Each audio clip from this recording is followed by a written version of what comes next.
আসসালামু আলাইকুম। জানিয়ে দেব এই মুহূর্তে হাতে পাওয়া সর্বশেষ ভয়ঙ্কর কিছু আন্তর্জাতিক আপডেট বাংলা সংবাদ। শুরুতেই থাকছে সংবাদ শিরোনাম। ভারত পাকিস্তান উত্তেজনা, যুদ্ধবিরতির সর্বশেষ খবর। দেব গাজায় ব্যাপক বোমাবর্ষণ, নিহত আরও 23। এরপর রয়েছে বিক্ষোভে উত্তাল তেল আবিব। সর্বশেষ থাকছে ভারত পাকিস্তান সংঘাতের মাখন খাচ্ছে চীন। এখন শুনছিলেন সংবাদ শিরোনাম, এবার বিস্তারিত। প্রিয় দর্শক, আপনি যদি এই চ্যানেলে নতুন হয়ে থাকেন, ভিডিওটি দেখতে দেখতে চ্যানেলটি সাবস্ক্রাইব করে আমাদের সাথেই থাকুন। ভারত পাকিস্তান উত্তেজনা, যুদ্ধবিরতির সর্বশেষ খবর। ভারত ও পাকিস্তানের মধ্যে সাম্প্রতিক উত্তেজনা ও সামরিক সংঘর্ষের পরিপ্রেক্ষিতে শনিবার 10 মে উভয় দেশ একটি পূর্ণাঙ্গ ও তাৎক্ষণিক যুদ্ধবিরতির সম্মত হয়েছে। এই চুক্তি যুক্তরাষ্ট্রের মধ্যস্থতায় সম্পন্ন হয়। প্রেসিডেন্ট ডোনাল্ড ট্রাম্প উভয় দেশের নেতাদের সঙ্গে আলোচনা করে এই সমঝোতা নিশ্চিত করেন।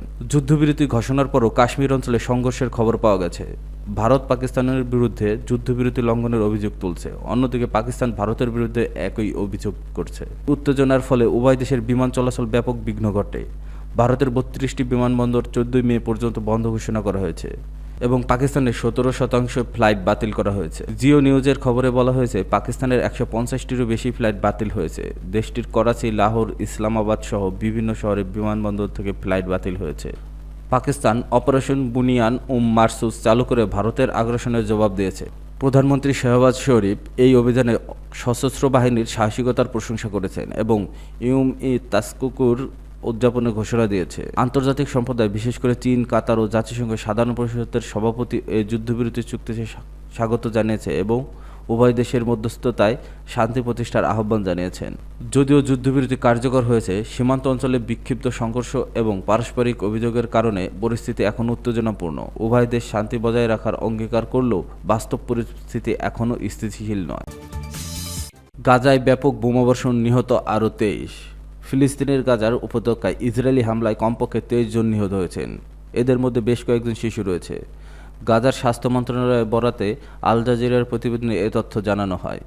উপত্যকায় মাসব্যাপী অবরোধের মধ্যে ইসরায়েল হামলা তীব্র করছে, ফলে যুদ্ধবিধ্বস্ত এই উপকূলীয় এলাকায় মানবিক সংকট আরও ভয়ানক পরিস্থিতির দিকে যাচ্ছে। গাজার স্বাস্থ্য মন্ত্রণালয় জানায়, গত 24 ঘন্টায় গাজা উপত্যকায় ইসরায়েলি হামলায় কমপক্ষে 23 জন ফিলিস্তিনি নিহত হয় এবং 124 জন আহত হয়েছে।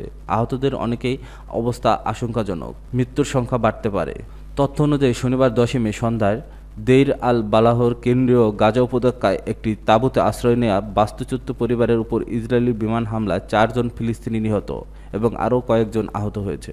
সকালে গাজা শহরে সাবরাপাড়ার হামলায় তলাইব পরিবারের 5 জন সদস্য নিহত হয়েছেন। পরিবারের সদস্য ওমর আবু আল কাস এএফপি সংবাদ সংস্থাকে বলেন, তিনি শিশু, তাদের মা এবং তার স্বামী তাঁবুতে ঘুমাচ্ছিলেন। ইসরায়েলি দখলদার বিমান তাদের উপর আচমকা বোমা ফেলে। শিশুদের নানা বলে পরিচয় দেওয়া আবু আল কাজ বলেন, কোনো সতর্কতা ছাড়াই এই হামলা হয়েছে। নিহতরা কোনো অপরাধ না করেই প্রাণ হারালেন। একই সঙ্গে গাজা শহরের তুফাপাড়ার ড্রোন হামলায় 6 জন নিহত এবং শেখ রাদওয়ান এলাকায় আরও 1 জন নিহত হয়েছে। এখানে ইসরায়েল জাকুত পরিবারের একটি অ্যাপার্টমেন্টে বোমা হামলা চালায়। দক্ষিণে ইসরায়েলি যুদ্ধজাহাজ রাফা উপকূলের ভারী গোলাবর্ষণ করে। এতে মোহাম্মদ সাইদ আল বারদৌলি নামে 1 জন নিহত হন। রাফার পশ্চিমে আল মাউসি মানবিক অঞ্চলের হামলায় আরও 2 বেসামরিক ব্যক্তি আহত হয়েছেন। এছাড়া গাজার অন্যান্য এলাকায় বিমান হামলা হয়েছে, তবে সেখানে উদ্ধারকারীরা পৌঁছতে না পারার প্রকৃত হতাহতের সংখ্যা জানা যায়নি। বিক্ষোভে উত্তাল তেল আবিব। ইসরায়েলের গুরুত্বপূর্ণ শহর তেল আবিব ব্যাপক বিক্ষোভ হয়েছে। হাজার হাজার ইসরায়েলি শহরটির কেন্দ্রস্থলে সমাবেশ করে গাজা যুদ্ধ বন্ধ করার, সেখানে বন্দী ইসরায়েলি জিম্মিদের অবিলম্বে মুক্ত করার জন্য সরকারের প্রতি আহ্বান জানান। ইসরায়েলি সংবাদপত্র হারেজ্জ জানিয়েছেন, তেল আবিবের হোস্টেজেস স্কোয়ারে শনিবার 10 মে hostages and missing families forum তাদের সাপ্তাহিক সমাবেশ করে। এই সময় জিম্মিদের পরিবারের আরেকটি বিক্ষোভ ইসরায়েলি সামরিক সদর দপ্তরের বাইরে অনুষ্ঠিত হয়। তেল আবিবের হাবিমা স্কোয়ারে আলাদাভাবে সরকার বিরোধী বিক্ষোভ হয়েছে। টাইমস অফ ইসরায়েল জানিয়েছে, বিক্ষোভে অংশগ্রহণকারীরা প্রধানমন্ত্রী বেনিয়ামিন নেতানিয়াহুর উপর ক্ষোভ প্রকাশ করেন। শাই মোজেস নামে এক সাবেক জিম্মির স্বজন বলেন, হাবিমা স্কোয়ারে বিক্ষোভ করছি কারণ ইসরায়েলের আসল শত্রু হামাস নয়, বরং প্রধানমন্ত্রী নেতানিয়াহু। তিনি ইসরায়েলকে একটি ইহুদি ও গণতান্ত্রিক রাষ্ট্র হিসেবে ধ্বংস করছেন। আল জাজিরার সাংবাদিক হামদা সালোহুদ গাজায় এখন বন্দী ইসরায়েলি জিম্মিদের পরিবারের সদস্যদের সঙ্গে কথা বলেন। তাকে জিম্মিদের স্বজনরা বলেছেন, নেতানিয়াহু ব্যক্তিগত ও রাজনৈতিক স্বার্থে যুদ্ধকে দীর্ঘায়িত করছে। যে কোনো ধরনের যুদ্ধবিরতি চুক্তিতে আপোষ করতে ইচ্ছুক নন। গাজায় এখনও 59 জন জিম্মি রয়েছে, যাদের মধ্যে 35 জনের মৃত্যু ইসরায়েলি কর্মকর্তা নিশ্চিত করেছেন। 21 জনের বেঁচে থাকার সম্ভাবনা রয়েছে এবং 3 জনের এখনও অজানা। ইসরায়েলি কর্মকর্তারা বলেছেন তারা গাজায় তাদের অভিযান সম্প্রসারণ করবে এবং এখানে কোনো যুদ্ধবিরতি চুক্তির দিকে এগোনোর পরিকল্পনা করছে না। তারা বলেছেন জিম্মিদের মুক্তির জন্য সামরিক উপায় সবচেয়ে ভালো, কিন্তু জিম্মিদের পরিবার সদস্যরা এবং ইসরায়েলি সমাজের বৃহত্তর অংশ সামরিক বাহিনীর এই নীতি সমর্থন করছে না। এদিকে ফিলিস্তিনের গাজা উপত্যকায় ইসরায়েলি হামলায় কমপক্ষে 23 জন নিহত, এদের মধ্যে বেশ কয়েকজন শিশু রয়েছে। গাজার স্বাস্থ্য মন্ত্রণালয়ের বরাতে আল জাজিরার প্রতিবেদনে এ তথ্য জানানো হয়। উপত্যকায় মাসব্যাপী অবরোধের মধ্যে ইসরায়েলের হামলা তীব্র হয়েছে, ফলে যুদ্ধ বিধ্বস্ত এই উপকূলীয় এলাকায় মানবিক সংকট আরও ভয়ানক পরিস্থিতির দিকে যাচ্ছে। গাজার স্বাস্থ্য মন্ত্রণালয় জানায় গত 24 ঘন্টায় গাজা উপত্যকায় ইসরায়েলি হামলায় কমপক্ষে 23 জন ফিলিস্তিনি নিহত এবং 124 জন আহত হয়েছে। আহতদের অনেকের অবস্থা আশঙ্কাজনক হওয়ার মৃত্যুর সংখ্যা বাড়তে পারে।